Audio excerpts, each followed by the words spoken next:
பஞ்சலோகப்பால் கேள்விப்பட்டிருக்கீங்களா? அதுக்கு கிராம்பு 2 கிராம்பு, ஒரு துண்டு சுக்கு,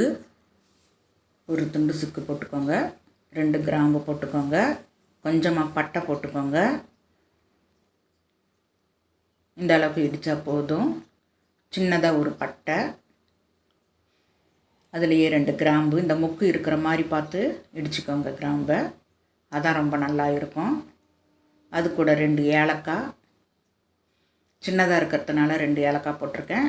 பெருசாக இருந்ததுன்னா ஒரு ஏலக்காய் போட்டுக்கோங்க. ஒரு ஏலக்காய், 5 மிளகு.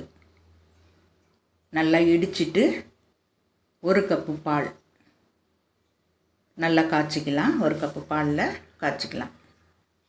இப்போ இது இடிச்சிட்டு எடுத்துக்கலாம். இப்போது 1 கப்பு பால் விட்டு நல்லா காய்ச்சி எடுத்துக்கலாம்.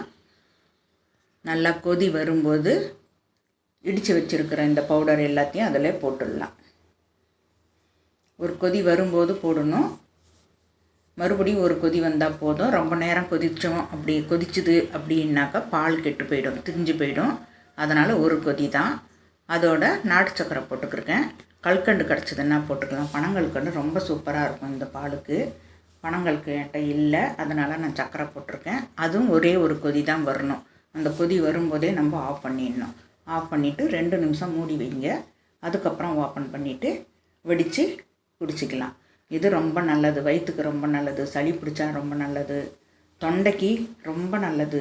இந்த மாதிரி ஒரு வாட்டி செஞ்சு சாப்பிட்டு பார்த்துட்டு எப்படி இருக்குன்றதை கமெண்ட் பாக்ஸில் சொல்லுங்கள். ஷேர் பண்ணுங்கள், சப்ஸ்கிரைபர் பண்ணுங்கள், மறக்காமல் பெல் பட்டன் அமுக்குங்க. தேங்க்யூ ஃபார் வாட்சிங். இது பேர் பஞ்சலோகப்பால். சுக்கு காப்பின்னு சொல்லிக்கலாம், சுக்கு பாலுன்னு சொல்லிக்கலாம். ஆனால் பஞ்சலோகப்பாலுன்றது தான் இதுக்கு நல்ல பேர், காம்பினேஷன். தேங்க்யூ ஃபார் வாட்சிங்.